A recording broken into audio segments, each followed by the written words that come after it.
시간 주께로 나아가며 함께 찬양하며 예배하기를 원합니다. 완전하신 나의 주, 의의 길로 인도하소서. 함께 찬양하겠습니다.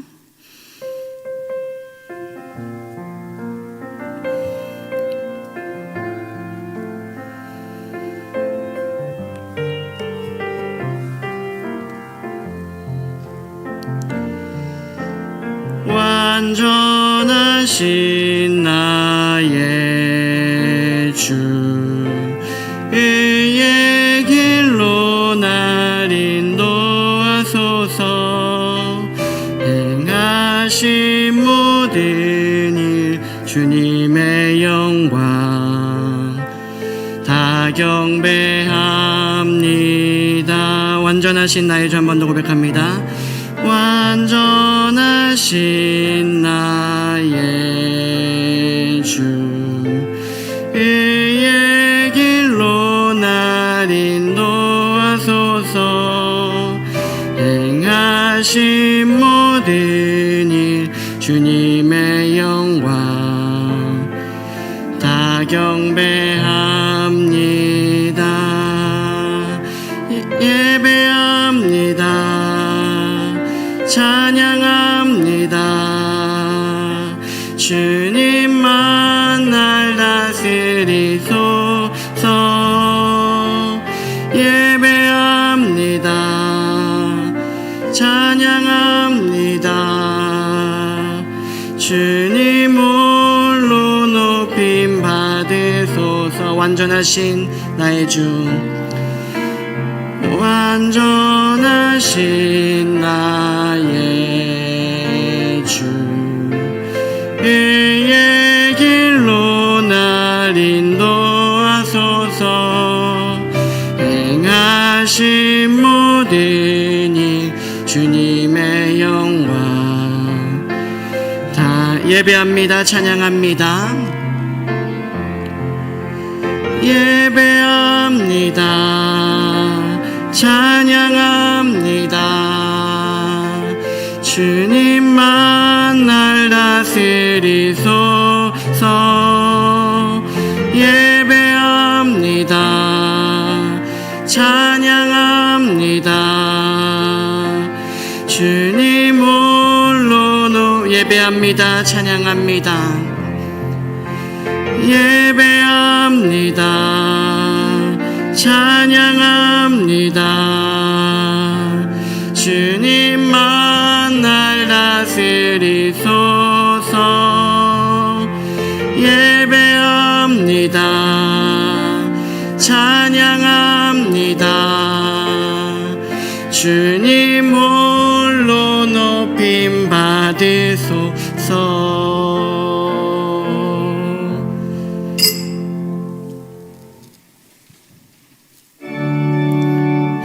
거룩 거룩 거룩 전능하신 주님, 이른 아침 우리 주를 찬송합니다. 거룩 거룩 거룩 자비하신 주님, 성삼위일체 우리 주.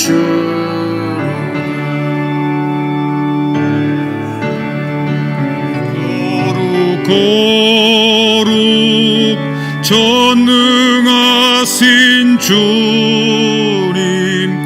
이른 아침 우리 주를 찬송합니다. 거룩 거룩 거룩 자비하신 주님, 성삼위일체 우리 주로다.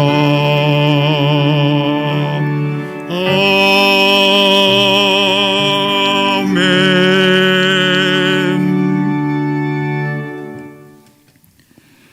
우리 우리 주 예수 그리스도의 은혜가 여러분 모두와 함께 하십니다. 성부와 성자와 성령의 이름으로 아멘.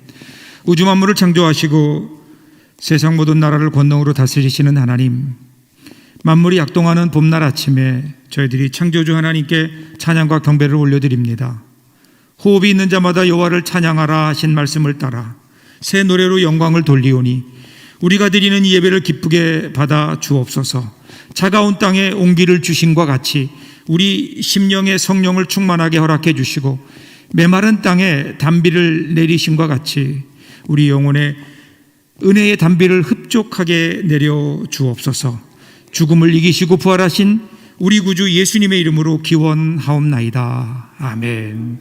조용히 자리에 앉으셔서 하나님 앞에 정직한 마음으로 우리의 마음을 내어놓고 어떻게 살아왔는지 우리의 죄를 하나님께 고백하며 조용히 참회의 기도를 드립니다.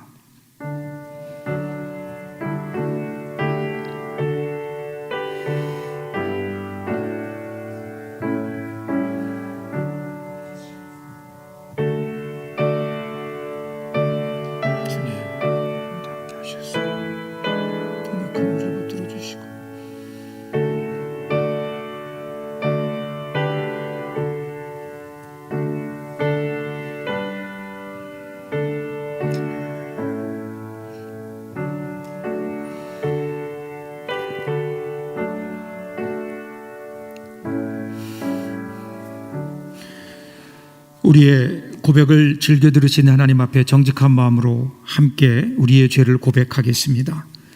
긍휼이 많으시며 노하기를 더디하시며 인자하심이 풍부하신 하나님, 그 크신 사랑에 의지하여 회개합니다.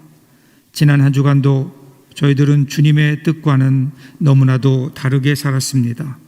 힘을 다하여 하나님을 사랑하지 않았고 주의 일을 외면한 채 세상 일에만 몰두하며 살았습니다.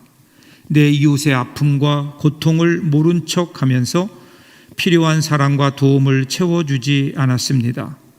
경건한 생활도 포기한 채 먹고 마시며 육체의 쾌락에 함몰되어 살았습니다.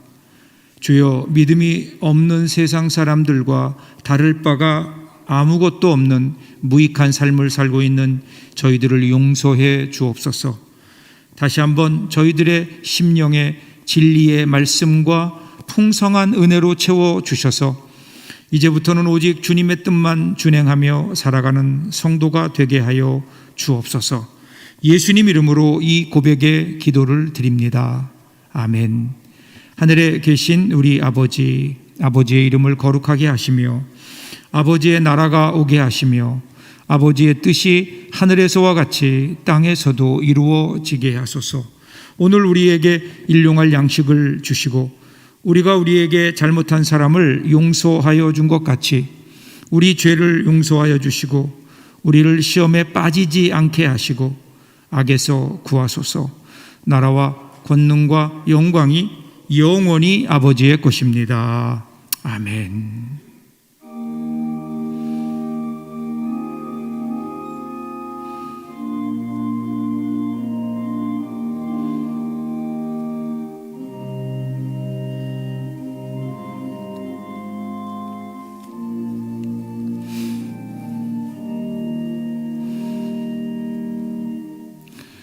사랑의 하나님, 성령의 권능으로 저희의 심령을 열어주셔서 이 시간에 성경이 읽혀지며 하나님 말씀이 선포될 때에 저희가 기쁨으로 듣고 바르게 깨닫고 믿음으로 결단하며 삶 속에 실천하게 하여 주옵소서.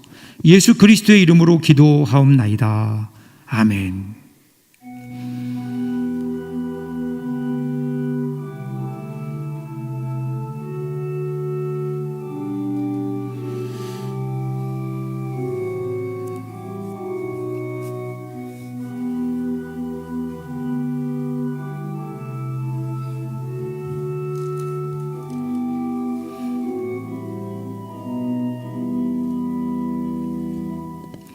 모두 자리에 일어나셔서 하나님의 말씀을 듣겠습니다. 오늘의 구약 성경 말씀은 출애굽기 5장 1절로 21절입니다. 그 후에 모세와 아론이 바론에게 가서 이르되 이스라엘의 하나님 여호와께서 이렇게 말씀하시기를 내 백성을 보내라. 그러면 그들이 광야에서 내 앞에 절기를 지킬 것이니라 하셨나이다. 바로가 이르되 여호와가 누구이기에 내가 그의 목소리를 듣고 이스라엘을 보내겠느냐? 나는 여호와를 알지 못하니 이스라엘을 보내지 아니하리라. 그들이 이르되 히브리인의 하나님이 우리에게 나타나셨은즉 우리가 광야로 살 길쯤 가서 우리 하나님 여호와께서 제사를 드리려 하오니 가도록 허락하소서. 여호와께서 전염병이나 칼로 우리를 치실까 두려워하나이다. 애굽 왕이 그들에게 이르되 모세와 아론아 너희가 어찌하여 백성의 노역을 쉬게 하려니나 가서 너희의 노역이나 하라. 바로가 또 이르되 이제 이 땅의 백성이 많아졌거늘 너희가 그들로 노역을 쉬게 하는도다 하고 바로가 그 나라의 백성의 감독들과 기록원들에게 명령하여 이르되 너희는 백성에게 다시는 벽돌에 쓸 집과 전과 같이 주지 말고 그들이 가서 스스로 집을 줍게 하라. 또 그들이 전에 만든 벽돌 수요대로 그들에게 만들게 하고 감하지 말라. 그들이 게으름으로 소리질러 이르기를 우리가 수고롭게 하여 그들로 거짓말을 듣지 않게 하라. 백성의 감독들과 기록원들이 나가서 백성들에게 말하여 이르되 바로가 이렇게 말하기를 내가 너희에게 짚을 주지 아니하리니 너희는 짚을 찾을 곳으로 가서 주우라. 그러나 너희 이름 조금도 감하지 아니하리라 하셨느니라.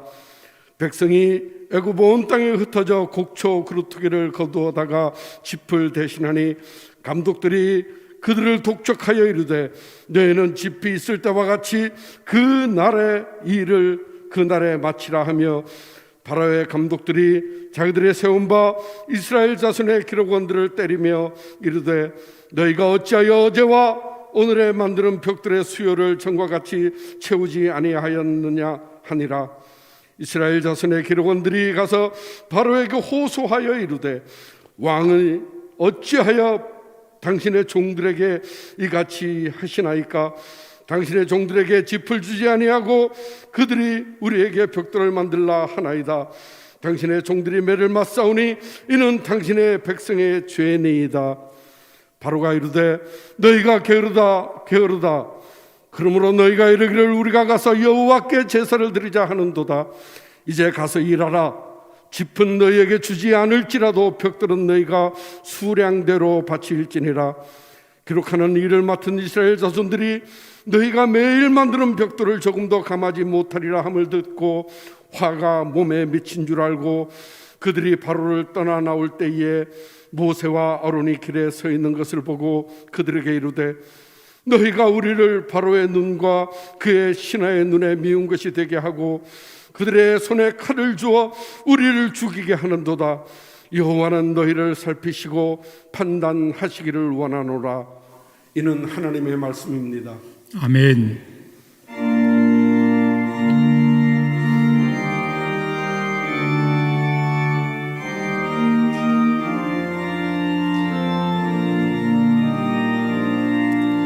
노근심 걱정 말아라. 주 너를 지키리. 주 날개 밑에 가라. 주 너를 지키리. 주 너를 지키리. 아무 때나 어디서나 주 너를 지키리. 늘 지켜 주시리.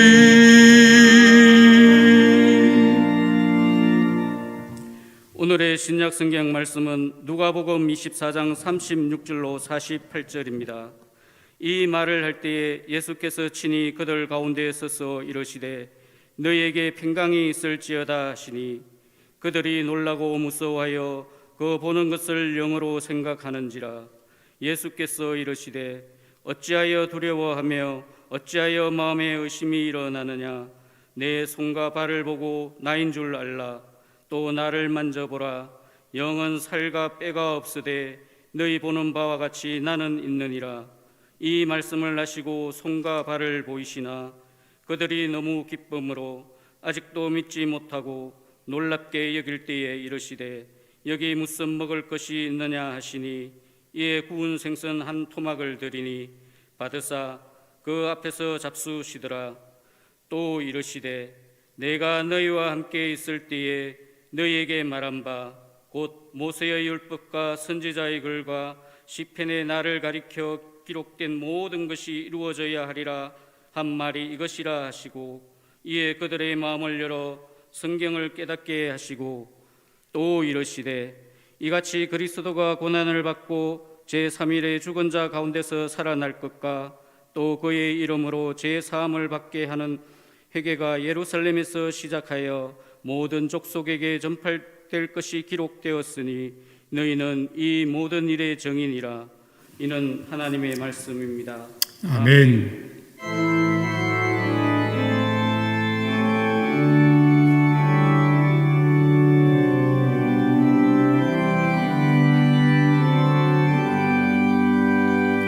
구주를 생각만 해도 이렇게 좋거든.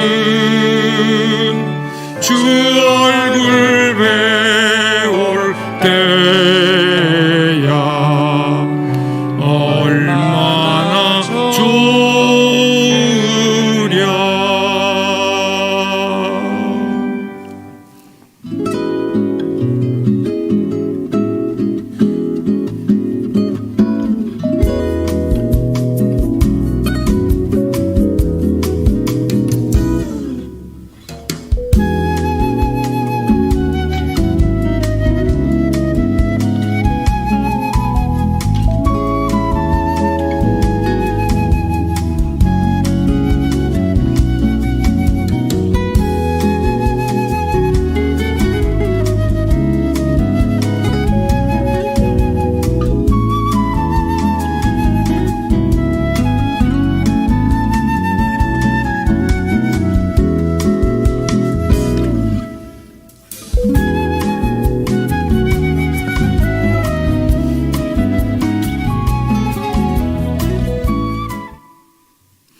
오늘도 거룩한 주일의 첫 번째 예배에 함께 하신 여러분 모두를 주님의 이름으로 환영하며 축복합니다.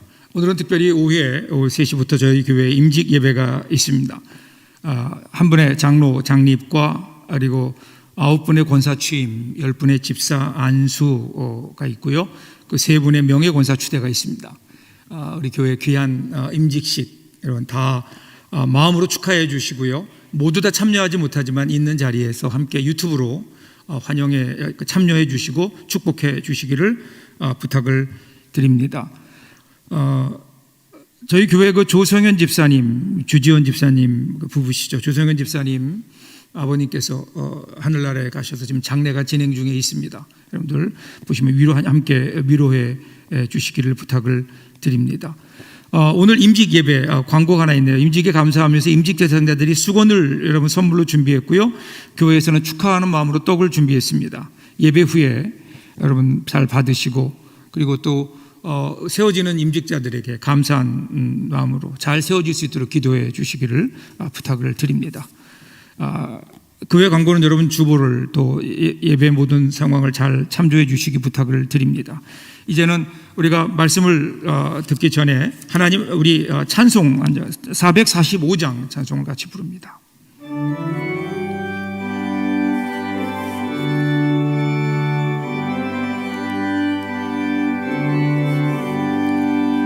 태산을 넘어 험곡에 가도 빛 가운데로 걸어가면 주께서 항상 지키시기로 약속한 말씀 변치 않네.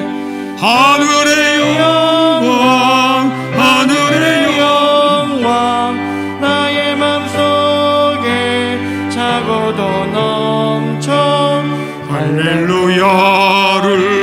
힘차게 불러 영원히 주를 찬양하리. 광명한 그 빛 마음에 받아 찬란한 천국 바라보고 할렐루야를 힘차게 불러 날마다 빛에 걸어가리. 하늘의 영광 나의 맘속에 차고도 넘쳐 할렐루야를 힘차게 불러 영원히 주를 찬양하리. 아멘. 지난 주간에 갑자기 날씨가 조금 쌀쌀해졌죠. 사실은 뭐 날씨가 추워졌다기보다 불과 뭐 두세 달 전에 겨울 바람에 비하면 따뜻한 날씨죠. 그런데 그동안 아마도 우리가 봄의 따뜻함에 익숙해져 있다 보니까 조금 이렇게 차갑게 춥다고 느껴지는 것 같습니다. 이 봄에 부는 차가운 바람을 우리들이 꽃샘 바람 그렇게 부르죠. 꽃샘 바람. 고려 말기의 문인인 이규보라는 분이요, 투하풍이라는 시를 썼어요. 투하풍. 이 시에 보면 꽃 필 때 꽃이 피는 것을 시샘에서 부는 바람이다. 그래서 투화풍, 투기한다, 꽃을 투기하는 바람이다. 그래서 투하풍이라는 시를 썼죠. 그 시에 보면 꽃 필 때 꽃이 피는 것을 시샘해서 부는 바람이 투하풍인데, 그런데 한 번 더 생각해 보면 조물주가 꽃을 만들 때 온갖 정성을 다해서 만들었을 것이고, 또 그렇게 사랑하는 꽃을 아름답다는 이유만으로 그것을 시기해서 바람이 분다면 그것은 꽃을 만드는 조물주의 뜻을 거역하는 것이 아니겠느냐, 이렇게 노래하면서, 그래서 바람이 부는 것은 꽃을 시기해서가 아니라 조물주의 뜻에 따라 자연의 섭리로 분다. 그러니까 그 바람이 필요한 바람이라는 거죠. 여러분, 그러고 보니까 이 차가운 바람, 소위 꽃샘 바람이 불고 나면 봄의 생명들이 더 단단해지는 것을 볼 수 있습니다. 그래서 어떤 분은 꽃을 시샘하는 투하풍, 꽃샘 바람이 아니라 꽃을 세우기 위한 꽃세움 바람이다, 이렇게 이야기하기도 합니다. 여러분, 그렇죠? 물을 머금어야 비로소 꽃이 피어나는 겁니다. 봄바람은 가지를 흔들어 뿌리를 깨워서 물이 올라오게 만듭니다. 만일에 바람이 없다면 꽃은 늘어진 팔자가 되어서 주야장천 잠만 자지 않을까요? 이 바람이 불어야, 이 차가운 바람이 불어야 깜짝 놀라 꽃대를 올리는 겁니다. 그래서 이 바람은요, 꽃이 피는 것을 시샘하는 꽃샘 바람이 아니라 꽃세움 바람이 맞는 것 같습니다.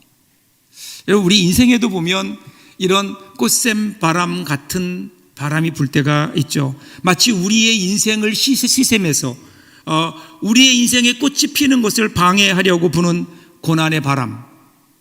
여러분, 그런 바람이 불어올 때 그때 여러분 움츠러들지 마세요. 혹시라도 그 바람으로 인해서 내 인생에 꽃이 지지 않을까 걱정하지 마세요. 여러분, 그 안에는 그 바람을 통해서 우리를 더 단단하게 세워가시려는 하나님의 그 사랑이 숨어 있기 때문에 그렇습니다. 꽃세움 바람. 그래서 우리 인생이 더 이상 꽃샘 바람이 아니라 꽃세움 바람으로 우리의 인생을 더 단단하게 하는 이 하나님의 섭리 가운데 살 수 있다면 얼마나 좋을까요? 오늘 우리가 읽었던 말씀 안에도 보면 이런 바람이 불고 있습니다. 자, 1절 한번 보세요. 그 후에 모세와 아론이 바로에게 가서 이르되 이스라엘의 하나님 여호와께서 이렇게 말씀하시기를 내 백성을 보내라. 그러면 그들이 광야에서 내 앞에 절기를 지킬 것이니라 하셨나이다. 자, 모세가 이제 하나님께 부름을 받았어요. 그리고 이스라엘 백성들을 이집트에서 구해내기 위해서 출애굽 사건을 이루기 위해서 이제 드디어 바로 앞에 가는 겁니다. 자, 애굽의 왕이었던 바로와 모세의 첫 대면입니다. 그런데 여러분, 모세 입장에 생각해 보면 모세는 아마도 그 대면을 피하고 싶었을 겁니다. 하나님께서 가라고 하니까 억지로 가기는 가지만 바로 앞에 선다는 것이 두려운 일이겠죠. 여러분 생각해 보세요. 바로 그러면 그 당시 세계 최고의 강국이었던 이집트의 왕입니다. 그 시대 이집트의 왕이라면요, 단순히 지금의 어떤 대통령 이런 걸 떠나서 신적인 존재입니다. 반면에 모세는요, 아무것도 내세울 것이 없습니다. 그가 가지고 있는 지위도 없습니다. 그냥 그가 가지고 있는 거라고는 달랑 지팡이 하나뿐입니다. 그러니 여러분, 바로 앞에 선 그 모세가 얼마나 그 가소롭게 바로에게는 보였을까요? 마치 골리앗 앞에 서 있는 다윗과 같이. 하나님께 때때로 우리를 이런 곳으로 세우실 때가 있습니다. 그렇죠? 하나님이 아니고는 그 어떤 소망도 가질 수 없는 상황 속에 우리를 처하게 하실 때가 있죠. 하나님만 의지하게 하시려고요. 자, 보세요. 그 다음에 이어지는 하나님 말씀 보세요. 모세가 가서 뭐라고 얘기하나요? 이스라엘의 하나님 여호와께서 이렇게 말씀하시기를 내 백성을 보내라. 하나님께서 뭐라고 말씀하시는가 하면 내 백성을 보내라 이렇게 말씀하세요. 내 백성. 이 말은요, 지금 하나님께서 하시려고 하는 그 일들이 내 백성에 관한 일이다. 내 백성. 이 말은 그 백성들이, 이스라엘 사람들이 하나님의 소유다, 하나님의 백성이다, 하나님께 속한 자라는 겁니다. 그러니까 더 이상 바로의 지배와 통치 아래 있을 백성들이 아니고 하나님의 다스림 가운데 있어야 될 하나님의 백성이다. 소속이 하나님께 있다. 이것을 분명하게 하는 거죠. 그러면서 그들이 하나님의 백성들이 해야 될 일이 뭐냐? 광야에서 내 앞에 절기를 지킬 것이니라. 그러니까 하나님 백성들의 가장 중요한 것은요, 하나님을 섬기는 일입니다. 여기 절기를 지킨다고 하는 것은 단순히 종교적인 예배나 절기를 지키는 것만을 이야기하지 않습니다. 노예로부터의 해방입니다. 이집트로부터의 탈출입니다. 그래서 하나님께만 속한 자유인으로서 살게 될 것이다 라고 하는 말씀이죠. 하나님의 목적은 그들을 이집트에서 해방시켜서 자유인으로 만드는 겁니다. 그래서 그들을 애굽에서 벗어나, 이집트에서 벗어나 광야로 가라 그렇게 말씀하시는 거예요. 광야로 불러내신 하나님께서 그 다음에 어디로 그들을 인도하시나요? 약속의 땅 가나안 땅으로 그들을 인도하시는 겁니다. 그러니까 하나님의 백성으로 산다는 것은 더 이상 이집트에 사는 게 아니에요. 고센 땅에 사는 게 아니에요. 이제는 광야로 나가야 돼요. 하나님의 약속을 따라, 하나님의 인도하심을 따라 광야를 통해서, 광야를 지나서 하나님의 약속의 땅으로 가야 되는, 더 이상 이집트에 속한 사람이 아닌, 세상에 속한 사람이 아니라 하나님의 부르심을 따라 하나님이 인도하시는 적과 꿀이 흐르는 약속의 땅으로 가야 되는, 이것이 하나님의 백성의 모습이기에 그들은 지금 이집트에서 나와라. 여러분, 겉으로는요, 이집트의 고센 땅이 자유의 땅 같습니다. 왜냐하면 그것은 목축하기에 너무 좋은 땅이거든요. 어떻게 보면 거기가 젖과 꿀이 흐르는 땅처럼 보이거든요. 그런데 이 애굽의 고센 땅은요, 억압의 땅이고 고통의 땅이고 그리고 노예의 땅입니다. 그곳에 있으면 그곳에 노예로 살 수밖에 없어요. 반대로 광야는요, 자유의 땅이고 하나님의 은혜와 하나님의 인도하심과 하나님의 돌보심이 있는 땅입니다. 그래서 이스라엘 백성들은 이집트를 떠나서 광야로 가야 되는 거예요. 광야는 거칠고 척박하고 위험하고 결핍투성이의 땅입니다. 인간의 힘 스스로 살아갈 수 없는 땅입니다. 그런데 그곳은 하나님이 인도하시는 자유가 있는 땅입니다. 그들은 약속의 땅 가나안으로 가기 전에 하나님께 속한 자유인으로서 하나님을 예배하며 그분의 절기와 명령을 따르는 훈련을 해야 됩니다. 그것이 바로 광야인 거죠. 광야. 더 이상 이집트 고센 땅에 속한 자가 아니라 하나님의 사람으로, 이제는 광야의 사람으로 하나님께서 불러내시는 겁니다. 이 광야에 해당하는 히브리어 단어가 미드바르입니다. 미드발. 이 단어는 다바르, 말하다라는 단어에서 나왔는데요. 광야는 어떤 곳일까요? 하나님이 말씀하시는 곳입니다. 하나님이 우리에게 말씀해 주시는 그곳. 그래서 여러분 신앙은요, 신앙의 출발은 언제나 과연 내가 어디에 있을 것인가, 내 소속이 어디인가를 결단하는 데로부터 시작합니다. 내 소속이 고센 땅인가, 아니면 하나님이 부르시는 그 자리, 바로 광야의 자리인가. 항상 이것이 우리 신앙의 고민 아닐까요? 하나님이 없는 고센 땅, 편안한 고센 땅과 하나님이 계시지만 불편한 광야, 과연 우리는 어디에 서야 하는가? 하나님 지금 이스라엘 백성들에게, 그리고 바로에게 그 결단을 촉구하시는 겁니다. 이에 대한 바로의 반응을 보세요. 2절입니다. 바로가 이르되 여호와가 누구이기에 내가 그의 목소리를 듣고 이스라엘을 보내겠느냐? 나는 여호와를 알지 못하니 이스라엘을 보내지 아니하리라. 여기 보면 이제 바로가 그렇게 얘기해요. 여호와가 누구이기에. 바로가 하나님에 대해서 몰라요. 무지합니다. 사실은요, 이집트의 수많은 신들 가운데 야훼라는 신, 여호와라는 신은 알려진 바가 없거든요. 더군다나 이집트에서는요, 바로 자체가 신의 화신입니다. 신의 화신이에요.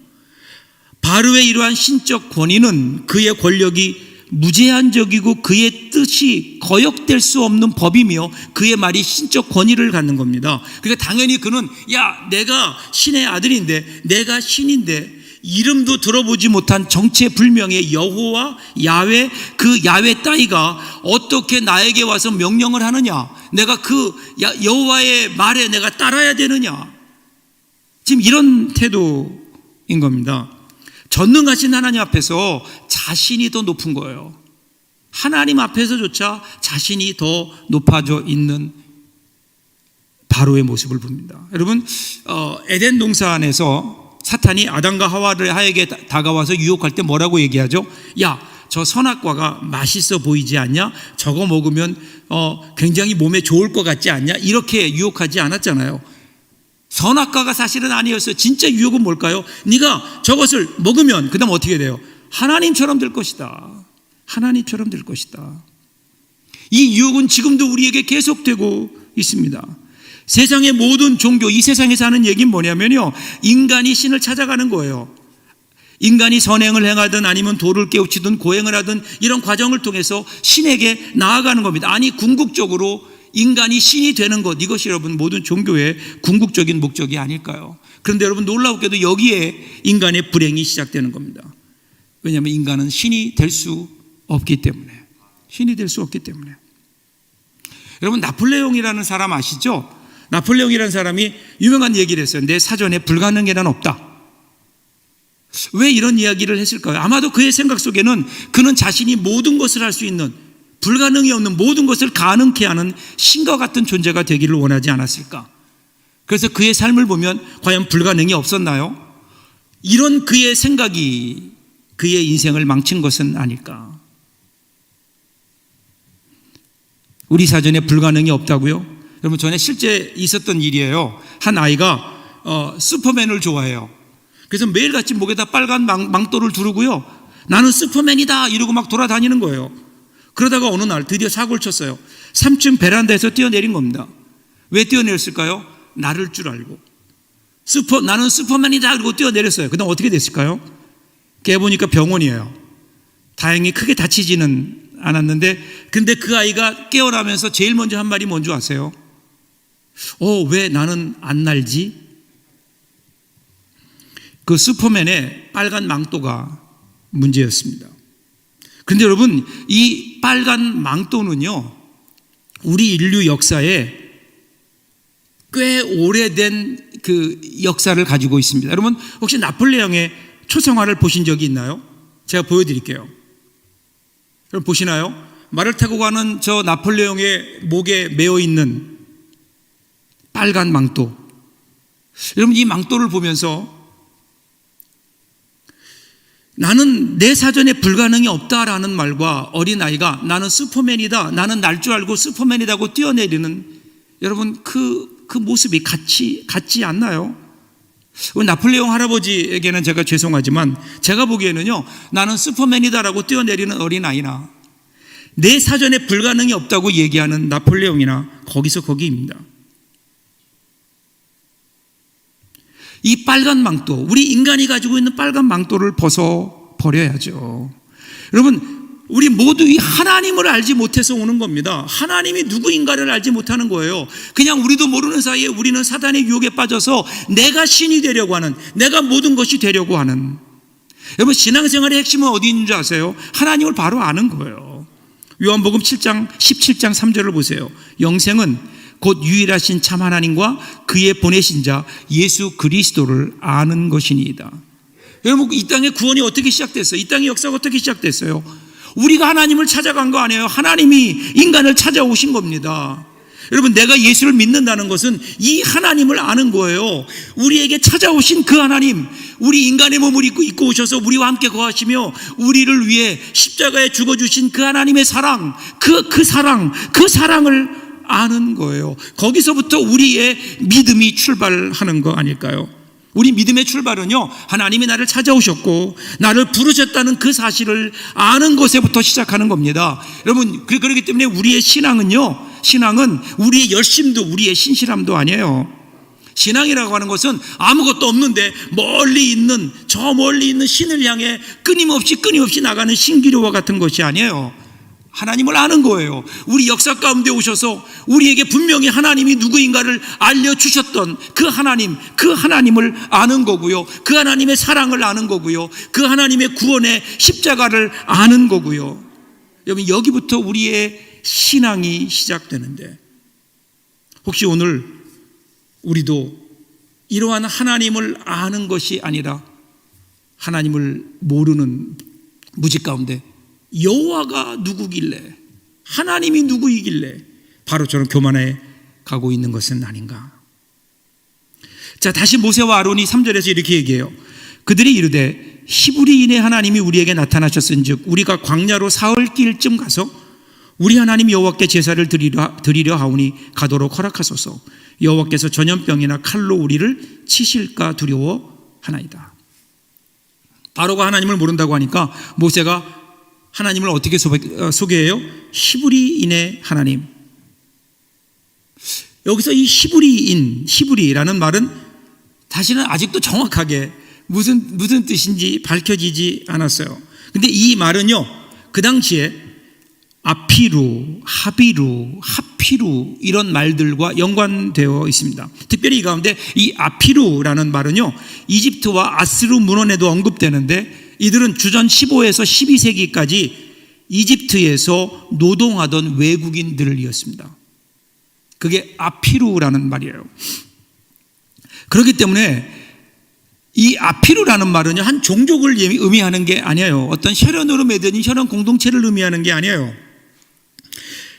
그러한 신분의 여러 종족들을 이야기하는 겁니다. 그래서 히브리 사람이라는 말은 혈통적이거나 인종적인 차원이 아니에요. 사회적인 용어예요. 이집트의 사회의 밑바닥에서 천하고 힘든 일을 하며 살던 사람들을 통틀어 지칭하는 말, 이집트에서 그들이 노예처럼 살았던 이스라엘 백성들을 중심으로 한 그렇게 비천하게 살았던 사람. 그래서 하나님은요, 지금 바로라는 절대 강자 앞에서 하나님 스스로를 어떻게 소개하시는가 하면 이러한 히브리 사람들의 하나님, 낮고 천한 곳에 오셔서 그래서 무능한 자의 하나님이 되셨다. 낮은 자의 하나님으로 소개하고 있는 겁니다. 낮은 자의 하나님. 우리 하나님은요, 높은 곳에 계시면서 사람들로 하여금 그리로 올라와라 이렇게 호통치시는 하나님이 아니라 인간의 몸을 입고 가장 낮고 낮은 곳으로 내려오셔서 그들과 함께 하시는 하나님, 히브리인의 하나님, 그 하나님이라는 거예요. 그리고 그 하나님의 모습을 어떻게 나타내나요?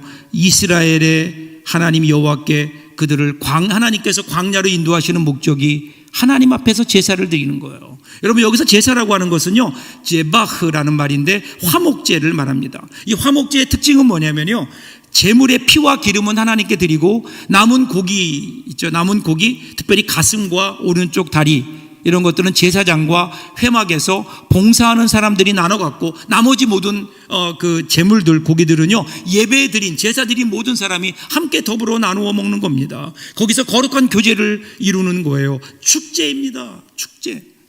여러분, 노예들에게는 축제가 없죠. 노예는 자유인들에게만 있잖아요. 노예는요, 축제가 벌어지면 그것은 그들에게는 축제가 아니라 또 다른 노역입니다. 왜냐하면 축제를 뒤에서 준비해야 하기 때문에, 그들을 섬겨야 되기 때문에 노예들은요, 축제가 없습니다.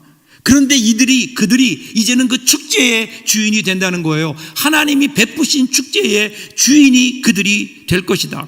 그 축제가 바로 예배인 거예요. 예배. 보통 우리는 예배라고 하면 우리가 하나님께 드리는 뭐 정성과 어떤 우리가 하나님께 드리는 것으로 우리가 이해하는데, 사실은 여러분 그 반대 아니에요.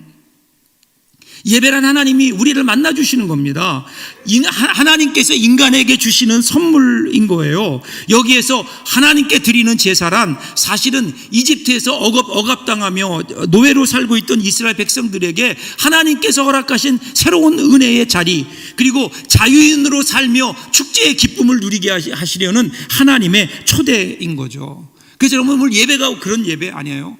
오늘 예배는 그냥 우리가 주일 되니까 어쩔 수 없이 나와 드리는 예배가 아니라, 하나님께서 하늘에 신령한 은혜를 준비하시고 저와 여러분들에게 인생의 기쁨이 무엇인지, 진정한 행복이 무엇인지를 여러분에게 알게 하시려고, 경험하게 하시려고 여러분들을 불러내는 자리, 이 자리가 바로 여러분 예배 아닐까요?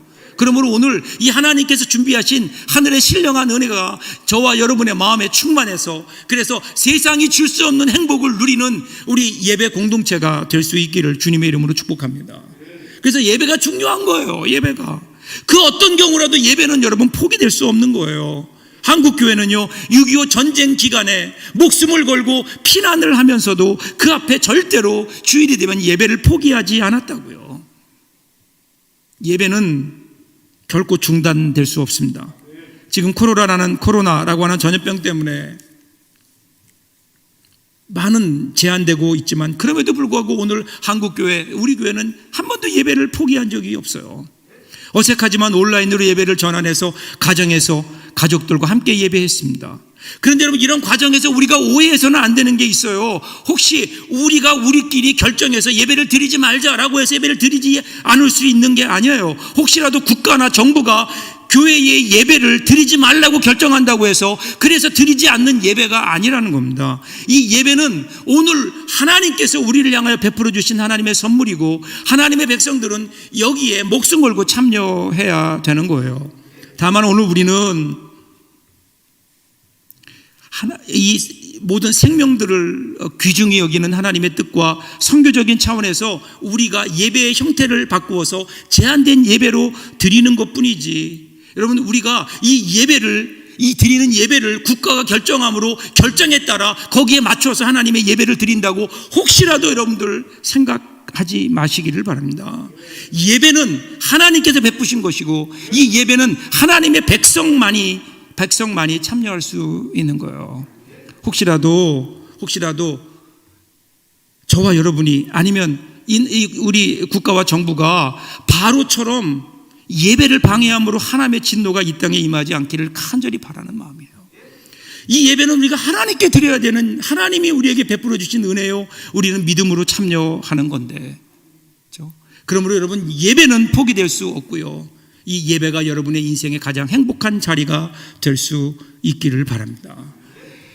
이에 대해서 바로가 대노해요. 4절 보세요. 애고방이 그들에게 이르되, 모세와 아론아, 너희가 어찌하여 백성의 노역을 쉬게 하려느냐? 가서 너희의 노역이나 하라. 사태가 악화돼요. 차라리 가만뒀으면 나았을 텐데 괜히 문제가 확대되는 거예요. 이제 더 악화되는 거예요.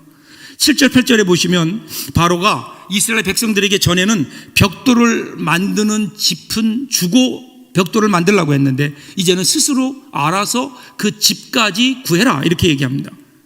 전에는 짚은 줬는데 집도 이제는 지푸라기도 이스라엘 백성들이 구해야 돼요. 그러면서 전과 같은 수요에 벽돌을 만들어내라고 하는 겁니다. 9절 보세요.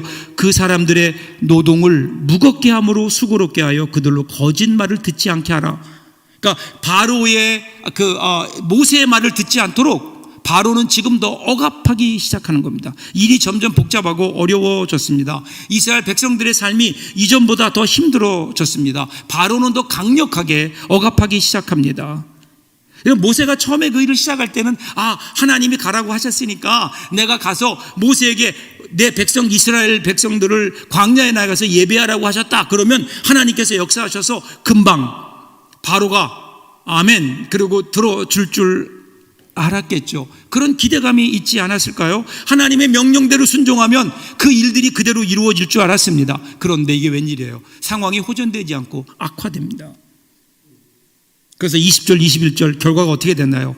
그들이 바로를 떠나 나올 때에 모세와 아론이 길에 서 있는 것을 보고 그들에게 이르되 너희가 우리를 바로의 눈과 그의 신하의 눈에 미운 것이 되게 하고 그들의 손에 칼을 주어 우리를 죽이게 하는도다. 여호와는 너희를 살피시고 판단하시기를 원하노라. 자, 이제 드디어 급기야 하나님이 보내신 모세와 아론을 불신하고 불평하기 시작합니다. 이제는 위기입니다. 이스라엘 백성들이 분열될 수도 있습니다.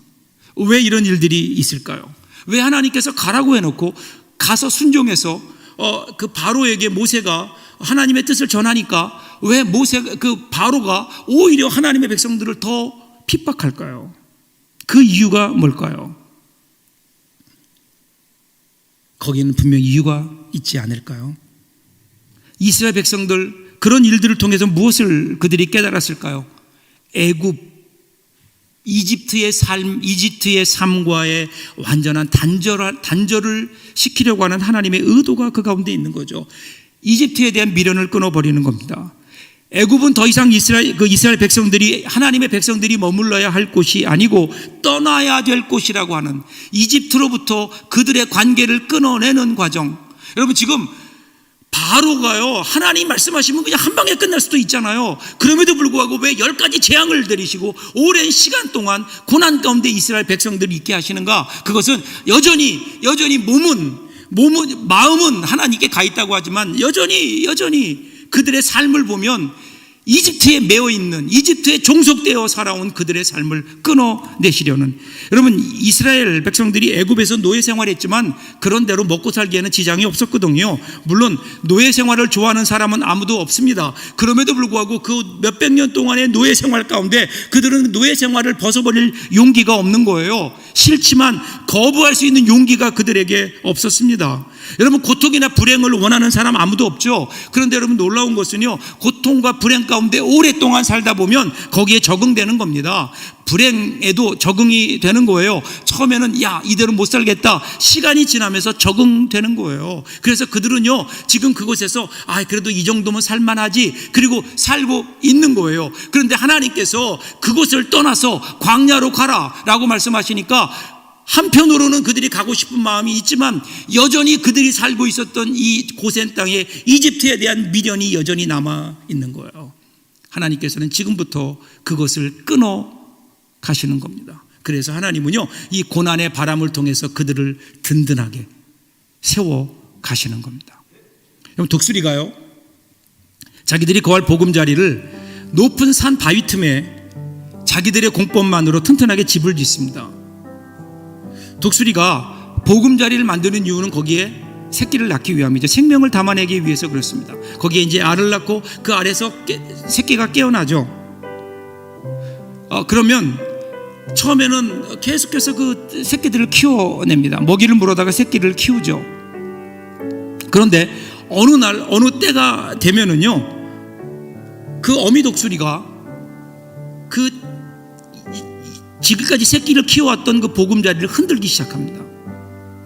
날카로운 부리로 쪼고요. 날카로운 발로 그것을 막 휘집어 놓습니다. 그리고 막 날개짓하면서 새끼들을 그곳에 있지 못하게 합니다. 그곳을 떠나게 하는 거예요. 지금 어미 독수리가 왜 그럴까요? 보금자리를 어지럽힘으로 새끼 독수리에게 거기에 안주하려고 하는 새끼 독수리에게 진짜 독수리가 되어서 창공을 나를 수 있도록 나는 법을 가르치기 위해서 그런 겁니다.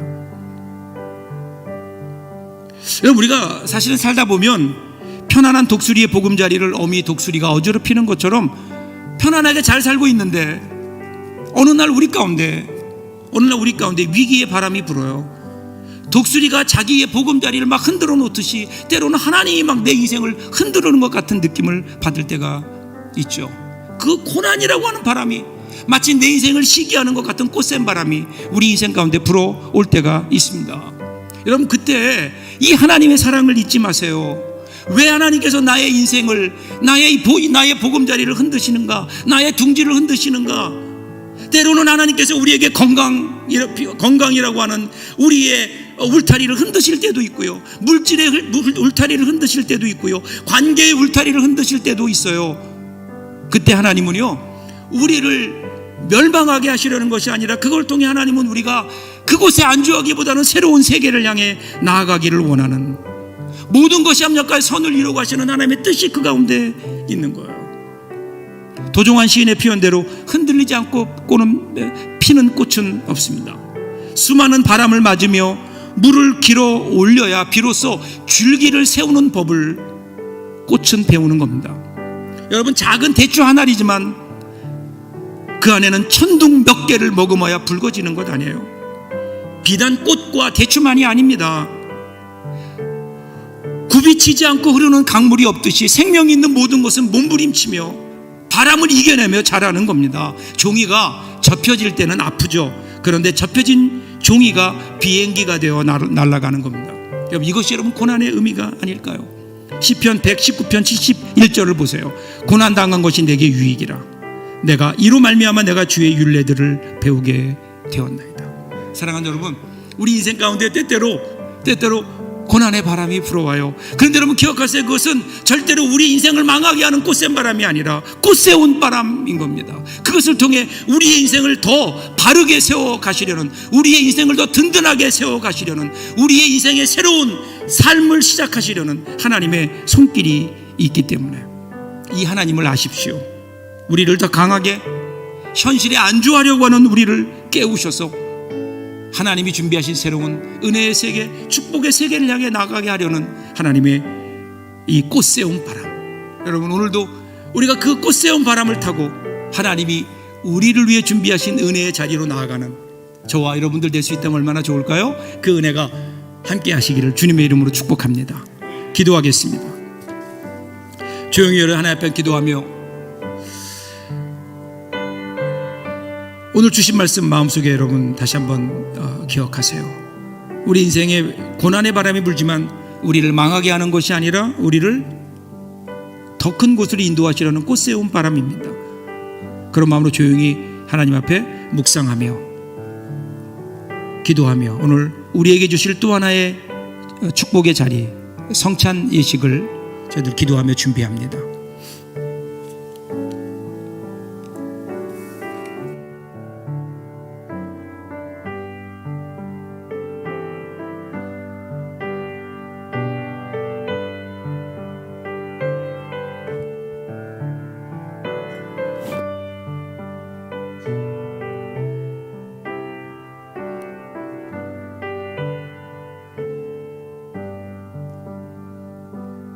사랑의 하나님, 오늘도 저희를 말씀을 통해 깨닫게 하시고 이 시간 주님께서 우리에게 주시는 떡과 잔 성찬식 앞에 서게 하시니 감사를 드립니다.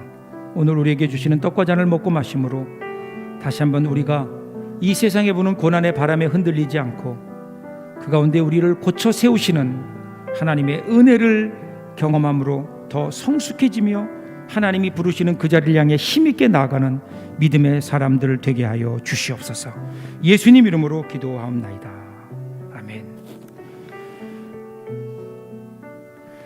우리 주님께서 잡히시던 날 밤에 제자들과 함께 식사하시며 먼저 떡을 집으시고 축사하신 후에 떡을 떼어서 제자들에게 나누어 주시며 말씀하셨습니다. 너희 모두가 이것을 받아 먹어라. 이는 너희를 위하여 주는 나의 몸이니라. 너희들이 모일 때마다 이를 행하여 나를 기념하라. 아멘. 이 시간에 여러분께 나눠드린 성찬 키트에 위에 투명한 그 비닐 껍질을 벗기시고요, 떡을 손에 드십시오.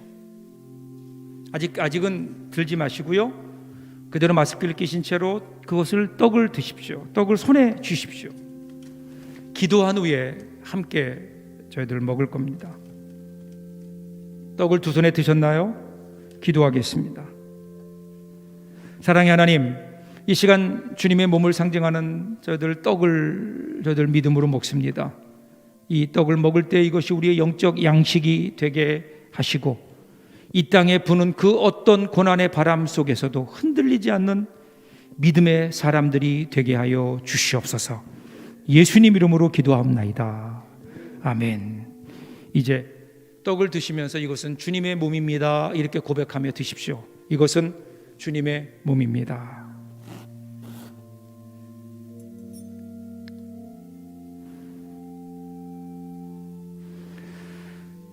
떡을 드신 후에 주님께서는 잔을 가지시고 축사하신 후에 제자들에게 나누어 주시며 말씀하십니다.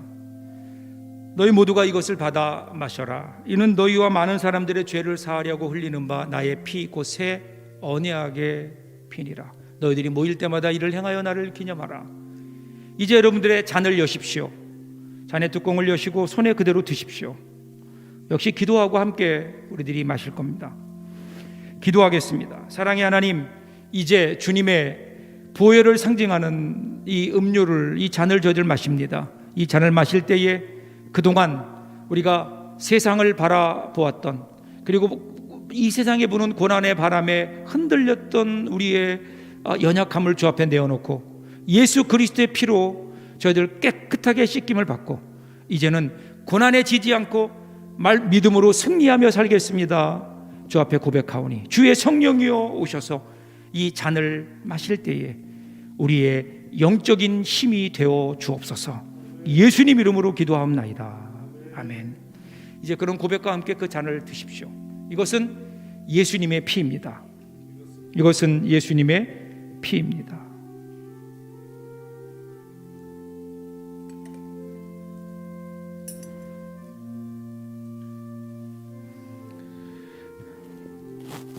이제 여러분의 두 손을 가슴에 얹으십시오. 이제 우리 마음속에 우리 안에는 예수 그리스도의 몸과 예수 그리스도의 피가 있습니다. 이것이 우리의 영적인 큰 힘이 되어서 한 주간 동안 승리하며 살 수 있도록 그런 마음을 담아 조용히 여러분 가슴에 손을 얹으십시오. 제가 기도합니다. 하나님, 오늘도 저희들에게 이 귀한 성찬 예식을 허락해 주셔서 감사합니다. 주님의 몸과 주님의 피를 의미하는 떡과 잔을 저들 먹고 마셨습니다. 이것이 하나님 우리에게 큰 영적인 에너지가 되게 하셔서 이 세상에 모든 바로와 싸워 이기는 믿음으로 승리하는 주의 백성들 되게 하여 주시옵소서. 예수님 이름으로 기도하옵나이다. 아멘.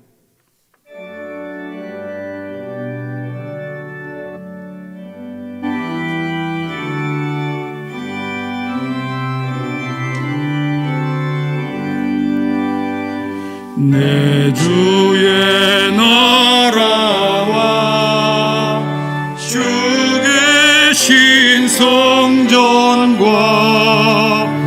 피 흘려 사신 교회를 늘 사랑합니다.